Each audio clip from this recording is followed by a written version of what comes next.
Ya, halo. Halo, halo. Ya, izin teman-teman mungkin karena pertama mungkin pengaruh jaringan, kemudian yang kedua ini kan kita menggunakan SIM gratis ini, jadi mungkin ada apa namanya, ada keterbatasan waktu.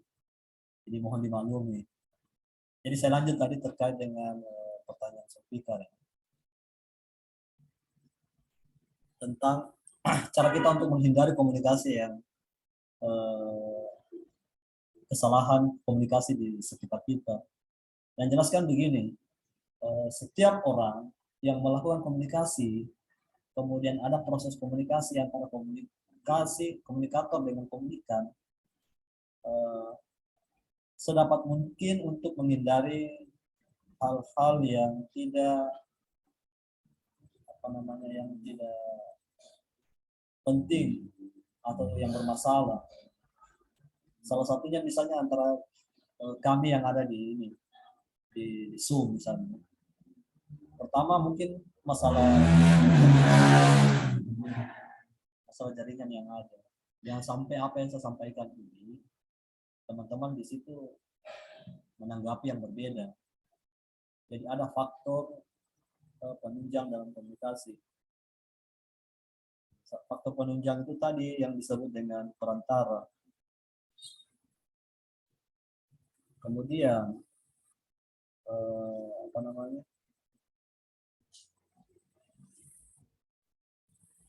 arus balik.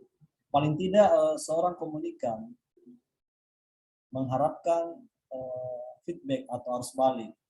Jadi ketika misalnya teman-teman melakukan komunikasi, harapkanlah itu arus balik komunikasi untuk mengkonfirmasi apa betul informasi yang disampaikan itu berada pada sumber yang tadi menyampaikan itu. Ini penting karena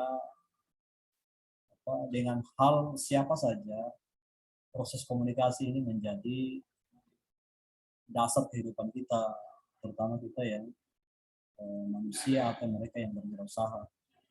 Karena proses komunikasi ini sekarang kan sudah bertransformasi, ada yang masuk ke dalam sistem elektronik atau sistem digital.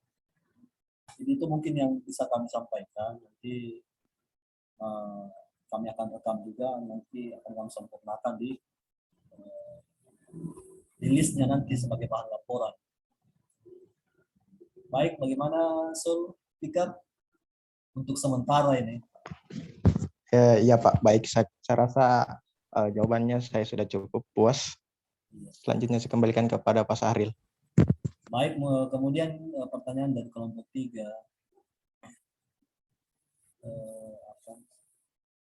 Bagaimana nih tadi pertanyaan dari kelompok 3?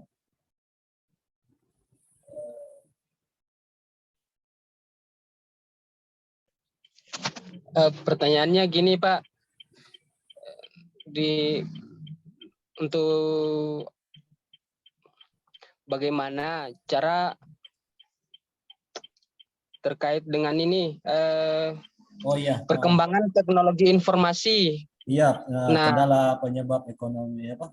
Iya, ini kan mungkin beberapa perusahaan itu belum bisa menerapkan ekonomi bisnis, penerapan komunikasi bisnis gitu berbasis teknologi informasi.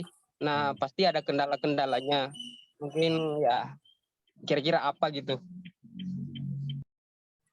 Jadi terkait dengan kendala ekonomi komunikasi ekonomi bisnis ini, perlu diketahui bahwa sekarang kan mengalami transformasi dari tadinya yang hanya kita kenal ada komunikasi verbal, ada komunikasi non verbal. Komunikasi verbal ini mengalami transformasi yang luar biasa, apalagi sekarang kan masuk ke era digital. Kendala yang paling menonjol sekarang itu tadi masalah keterbatasan kemampuan perangkat kita. Mungkin ada beberapa sih yang sudah tertangani. Misalnya di area kita yang perkotaan, mungkin keterbatasan itu sudah dapat ditunjang dengan keberadaan jaringan wifi yang memadai. Tetapi di luar daerah, ini kan tidak. Itu. Nah, sedangkan struktur informasi yang kita dapat bukan hanya di seputaran kota Kendari misalnya, bahkan seluruh dunia kalau kita masuk ke sistem internet ini. Jadi saya berkesimpulan atau dari kelompok kami berkesimpulan bahwa proses komunikasi bisnis mengalami kendala. Kendalanya itu adalah perangkat kita yang belum memadai. Kita mungkin mengarah ke sana, tetapi untuk sekarang ini kan tidak seperti yang kita bayangkan. Apalagi sekarang ini khusus kita yang berada di Indonesia, penanganan kebijakan tentang pengendalian komunikasi elektronik ini masih dalam tahap perbaikan, terutama hal-hal yang tidak diinginkan. Kemudian ini kan akan bermasalah cukup luas kalau dibiarkan. Beberapa tahun sebelumnya ini kan ada dari pihak kepolisian misalnya cybercrime untuk menjadi penengah dalam konteks penanganan masalah-masalah tertentu. Tetapi ada masalah-masalah lain yang mungkin bisa belum tertangani. Jadi selain dari perangkat tersebut tadi, itu tadi ada masalah kebijakan terkait dengan masalah konten komunikasi yang kira-kira dianggap berbahaya. Mungkin kalau di antara bisnis mungkin saja dianggap hal yang ini, tapi kalau sudah berkaitan dengan masalah SARA atau menunjukkan masalah SARA, ini kan kalau di aturan kita kan belum sepenuhnya terakomodir. Sebagai contoh misalnya ada beberapa kejadian beberapa bulan yang lalu atau di tahun yang lalu, hanya masalah sepele di konten media sosial menyebabkan masalah yang begitu luas. Mungkin untuk sementara ini yang kami sampaikan, kami kembalikan kepada kelompok 3. Silakan. Baik Pak Saril, tadi terkait ini ya infrastruktur sarana dan prasarana. Satu lagi mungkin yang perlu dimasukkan juga Pak Saril, kemampuan untuk menggunakan sistem teknologi itu. Mungkin dari individunya apa bisa enggak menggunakan aplikasi itu? Ya, mungkin itu bisa jadi masukan juga. Ya, oke. Terima kasih sebelumnya Pak Saril. Iya, ini kan Sama-sama kembali Pak. iya, maksudnya ini bagus kita bahas karena kasihan generasi kita. Seandainya mungkin sebuah perangkat seperti misalnya izin menggunakan kendaraan, semua orang kan boleh beli misalnya. Tetapi pembatasan penggunaan kendaraan itu kan tidak semerta-merta sembarang begitu saja. Misalnya sekarang kan dibatasi, anak SMP usia berapa begitu tidak diizinkan. Sama halnya misalnya penggunaan HP ini, karena kalau tidak betul-betul matang regulasi penanganan peraturannya, bisa-bisa akan berbahaya. Sekarang kan mungkin belum seberapa karena mungkin dalam masa darurat, apalagi anak-anak sekolah kita atau dari sekolah kita yang masih TK, SD, SMP, bahkan kita sendiri yang kuliah ini ada 50% online, 50% offline, tentu menggunakan perangkat komunikasi yang kita gunakan itu tadi. Tetapi di sisi yang lain ada hal yang lebih berbahaya. Di kita saja ini yang di kalangan mahasiswa ada yang beberapa kecanduan misalnya, atau paling tidak keseringan menggunakan HP yang berlebihan. Kemudian ada konten-konten yang berbahaya. Di pihak kepolisian kan sekarang ada namanya cybercrime untuk membatasi, tetapi kan tidak sepenuhnya bisa mengantisipasi hal-hal ini. Jadi ada 3 tadi, yang pertama persoalan perangkat, kemudian kedua penanganan kebijakan oleh lembaga pemerintah, kemudian yang ketiga tadi penggunaan perangkat. Mungkin itu saja dari kelompok 3. Kalaupun misalnya ada teman-teman dari kelompok lain yang mau mengajukan pertanyaan, karena ini masalah keterbatasan waktu, nanti di chat pribadi atau ke kelompok kami, nanti akan kami tayangkan di grup sebagai bentuk pertanggungjawaban dari kelompok kami. Atau ada yang mau menyampaikan pertanyaannya langsung, silakan kalau ada.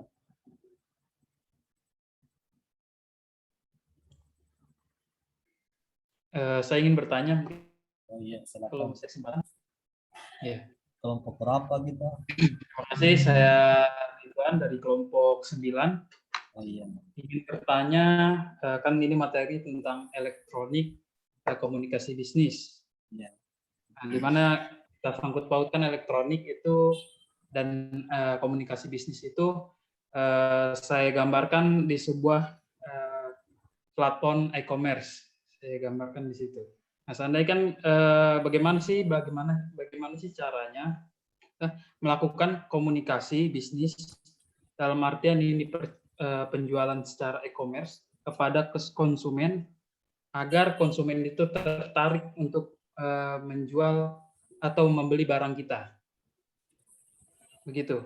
Maksudnya persuasif apa yang dilakukan dalam menjual barang-barang online di e-commerce. Karena sepengalaman saya sendiri, ketika saya menjual barang, itu konsumen rata-rata hanya menanya saja. Dia tanya dari segi persediaan produk, sudah dijelasin, ada produknya, ini kualitasnya begini-begini. Namun closingnya akhirnya tidak bagus, tidak jadi beli gitu. Hanya tanya-tanya. Nah, komunikasi yang baik bagaimana sih agar customer ini dia mau membeli barang kita, gitu. Demikian. Mungkin saya langsung jawab. Ini ada masukan? Iya, Gimana, iya, iya. Pak Sari? Jadi sepengetahuan saya juga kan pernah berjualan online atau e-commerce. Nah, kalau untuk komunikasi dalam e-commerce itu kan kita sistemnya jualan online. Nah, biasanya itu yang saya lakukan itu pertama menyapa pembeli. Pembeli kan biasa menanya kayak semacam sistem KJB, kayak cuman tanya apakah masih ada. Di situ kan sudah ada sistemnya dalam operatornya KJB. Jadi apakah masih ada? Jadi kita selalu memberikan kayak kata sambutan begitu, assalamualaikum begini-begini, terus kayak stiker. Dan biasanya juga itu kalau untuk penjualan online, kalau hanya untuk komunikasinya saja, biasanya itu orang sudah lumrah begitu, jadi tidak terlalu meyakinkan. Jadi kita biasa sertakan dengan testinya begitu.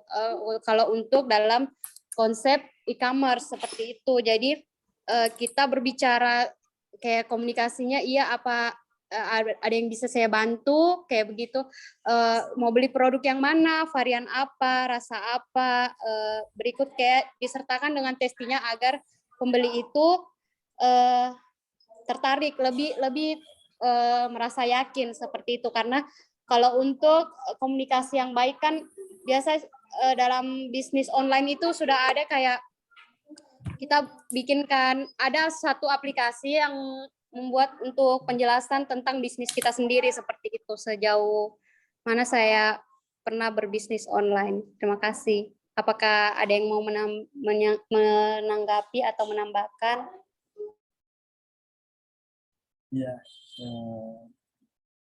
Saudara Ridwan, teman kita ini dari kelompok 9, terkait dengan e-commerce ini kan memang tantangan sebetulnya. Saya juga sebetulnya baru tahu bahwa e-commerce ini bukan hal yang biasa. Memang ada beberapa produk, misalnya dari perusahaan lain itu mereka pakai influencer untuk menayangkan produk-produk. Tapi begitulah di elektronik, apalagi umumnya masyarakat kita ini kan banyak tanyanya daripada actionnya. Justru yang bertanya ini mungkin saja juga adalah orang yang memiliki bisnis yang sama dengan kita. Penjual juga sebetulnya yang bertanya ini. Jadi mungkin kalau secara teknis mungkin belum ada juga cara yang baku. Tetapi paling tidak kan kita melakukan hal ini itu tadi sebagai pembaharuan, kemudian selanjutnya menjadi pembelajaran, kemudian mungkin akan kita bisa pahami lebih taktis lagi menghadapi para pelanggan ini. Itu mungkin yang bisa saya sampaikan. Kalau untuk menjamin bahwa kami melakukan kegiatan di e-commerce, kemudian kami melakukan penjualan, kami dihabisi pertanyaan-pertanyaan oleh calon pelanggan. kemudian habis waktu, kesempatan kita, kemudian energi kita untuk menjelaskan, ujung-ujungnya tidak laku terjual, atau calon pembeli kita ini tidak membeli. Ini bukan sebuah tantangan, tetapi paling tidak menjadi pembelajaran untuk meningkatkan kembali trik dan cara kita untuk berhadapan dengan calon pelanggan kita. Mungkin itu yang saya bisa sampaikan. Adapun misalnya kurangnya, ya marilah kita sama-sama belajar. Saya kembalikan kepada Ridwan. Baik, terima kasih atas jawabannya. Mungkin sudah dapat gambarannya juga terkait bagaimana menarik konsumen. Mungkin bisa dilanjut. Baik, Pak Sar. terima kasih. Dari kelompok lain, ini baru 3 kelompok ini, dari kelompok 2, kelompok 3, kelompok 9. Kita lihat waktu saja karena sekarang sudah menunjukkan pukul 11 lewat 16, mungkin sekitar 15 menit ke depan sudah bisa kita akhiri. Teman-teman dari kelompok lain, siapa tahu yang mau bertanya? Saya bisa? Silahkan, dari kelompok berapa? Ya, baik. Terima kasih atas waktunya. Perkenalkan, nama saya Sukriwanto. Saya dari kelompok 4. Iya. Baik. Yang ingin saya tanyakan di sini, Pak, kira-kira Pak, bagaimana kalau misalkan dalam komunikasi kita melakukan yang namanya pendekatan kultural, maksudnya kayak kita cari persamaannya konsumen, misal dia orang daerah, sukunya suku ini, misalkan kita komunikasinya pakai bahasanya mereka. Kira-kira seberapa efektifkah itu menurut Bapak? Terima kasih. Jelas? Jelas Dinda, jelas. Siap-siap Anda. Baik, ini terkait dengan pendekatan kultur. Jadi komunikasi pendekatan kultur itu bukan dibatasi, bukan dilarang, mungkin juga dianjurkan ini. Karena itu tadi, terkait kita ini kan ceritanya melakukan kegiatan bisnis. Kemudian kegiatan bisnis kita ini mengekspansi, jangankan pendekatan kultur atau budaya, pendekatan ke aspek yang lain pun. Misalnya yang kita pelajari sekarang ini misalnya pendekatan elektronik. Jadi kita mendekatkan bisnis kita dalam konteks digital. Karena untuk menarik pelanggan yang lebih luas. Kalaupun misalnya pelanggan yang dianggap lebih luas itu adalah pendekatan kultur, apalagi kita yang ada di Indonesia ini ada 17.000 pulau lebih, kemudian jumlah sukunya juga cukup banyak. Kalau ada yang mampu melakukan itu tidak ada masalah. Seperti misalnya ada perusahaan-perusahaan yang sering kita nikmati produknya ini, kayak Indomie misalnya. Pendekatan kulturnya mungkin kayak ada soto Padang, soto Makassar, yang lain. Mungkin itu cara mendekatkan produknya atau kegiatan usahanya ke kulturnya. Paling tidak kan target pelanggannya itu yang ada Makassarnya, misalnya kalau ada soto Makassar, yang soto Padang misalnya kalau memang dia yang orang Padang. Itu mungkin yang bisa saya ini. Apalagi kalau misalnya ada kegiatan usaha yang sifatnya jasa. Misalnya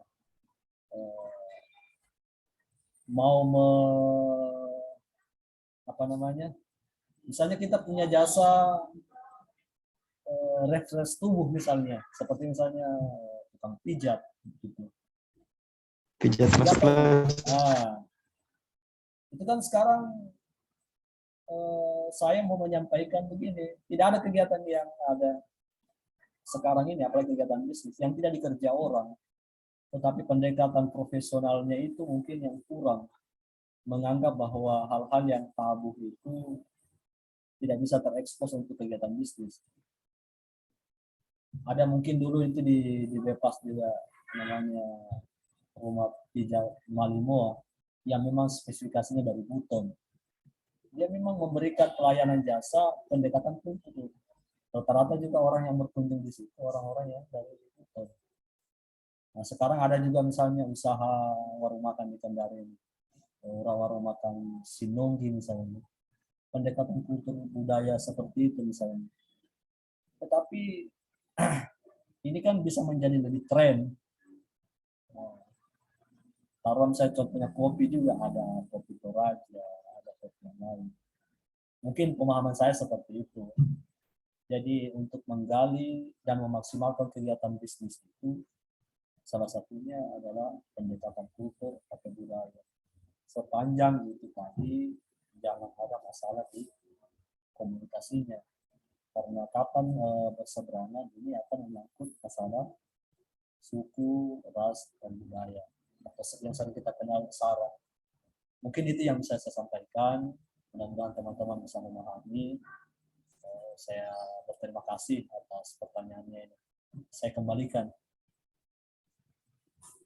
Ya, baik, terima kasih Kanda atas jawabannya.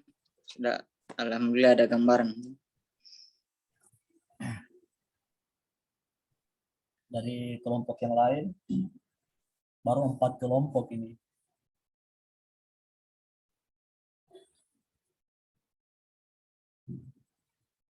Maksudnya begini juga buat teman-teman yang lain. Kan ini kan baru kelompok pertama yang tampil di ekonomi bisnis ini.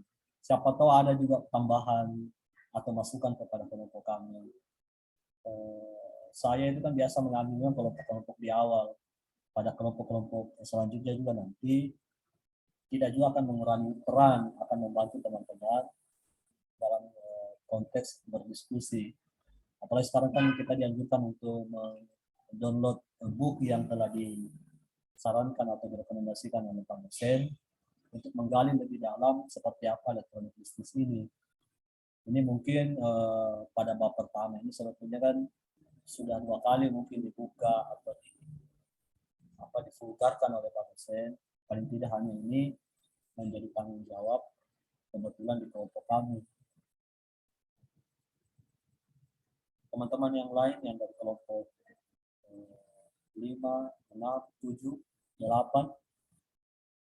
Siapa tahu masih ada tanggapan. Kalau sudah tidak ada, nanti kami menunggu listnya saja dalam bentuk tulisan nanti dikirim ke grup. Nanti kami rekap 2 atau 3 hari sebelum pelaksanaan presentasi kelompok ini, kami akan share di grup. Jadi tanggung jawab dari kelompok kami. Silakan. Nanti dulu deh.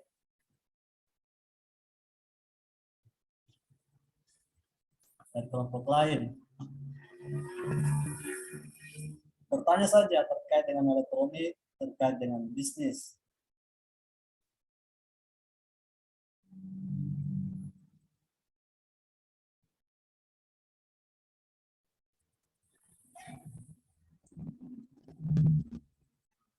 Ini minta tolong, ini kan ada teman-teman yang masuk, minta tolong kita screenshotkan karena kita tinggal juga untuk halangan untuk kita rekam dan akan menjadi bahan lampiran dari tugas kita hari ini.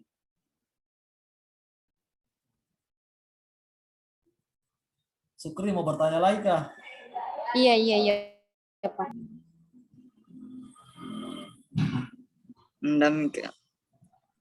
Mau milo beta HP ku.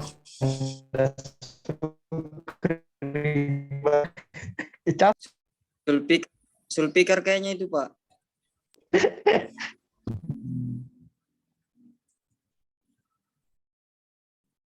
Atau begini kita akhir ini.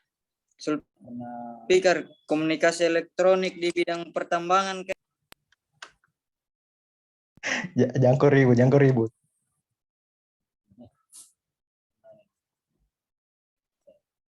Penggunaan HT di lapangan. Jadi teman-teman ini apa namanya, kalaupun misalnya sudah tidak ada yang mau mengajukan pertanyaannya, saya kira mungkin ini cukup. Kemudian nanti akan kita rekam.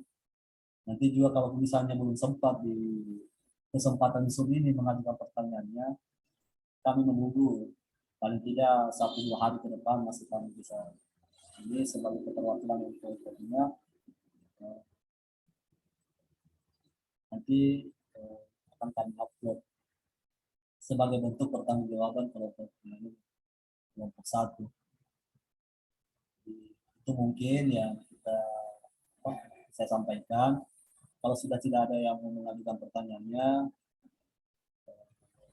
saya mungkin memberikan kesempatan saudari Nining.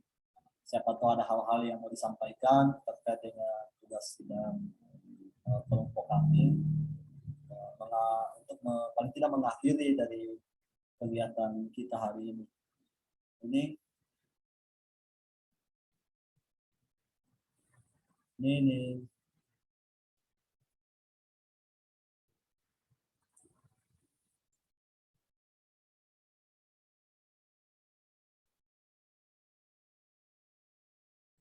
Ya, baiklah kalau begitu. Terima kasih kepada teman-teman yang telah berpartisipasi dalam presentasi kelompok 1. Sebagai bentuk tanggung jawab, kami menyampaikan di awal, yang pertama, kegiatan ini kami rekam sesuai dengan arahan Pak dosen. Kemudian yang kedua, susunan pertanyaan-pertanyaan yang disampaikan langsung pada Zoom ini akan kami bentuk list, nanti akan kami kirim ke grup. Kemudian yang ketiga, berhubung kakak tingkat tidak hadir, nanti minta tolong saudari Nining untuk merekor teman-teman yang ikut berpartisipasi pada hari ini. Jadi itu mungkin yang saya sampaikan sebagai penanda akhir kegiatan kita hari ini. Jadi saya cukupkan sekian. Nining ada mau disampaikan?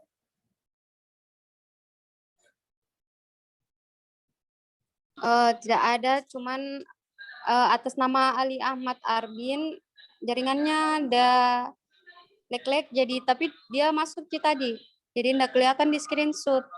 Ya, Mungkin itu saja, Pak. Ya kan ini Ya. apa namanya? Karena ini menyangkut kebersamaan, jadi ada teman-teman mungkin yang seperti Ali, ini kan masalah jaringan. Tapi kan tetap diikut dalam kegiatan kita hari ini. Tetap saja direspon, termasuk teman-teman yang izin. Yang tidak baik ini, yang sama sekali tidak ada informasinya. Mungkin itu menjadi pertimbangan tersendiri, tetapi sepanjang itu masih ada komunikasi dengan kita, ya tetap saja kita akomodir. Karena biar bagaimana juga kan keterbatasan ini susah untuk kita kita mau bendung, kita mau apa, keadaan sekarang ini keadaannya sudah begini. Jadi baik teman-teman, untuk kegiatan hari ini mungkin saya cukupkan sampai sekian.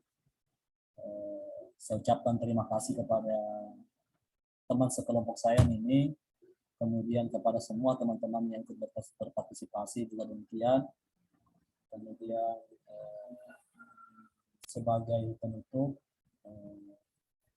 sekali lagi saya ucapkan terima kasih. Semoga ini bisa bermanfaat untuk kita semua. Saya akhiri dengan ucapan Assalamualaikum warahmatullahi wabarakatuh. Waalaikumsalam warahmatullahi wabarakatuh. Jab, bagaimana ini Jab? Rekamannya?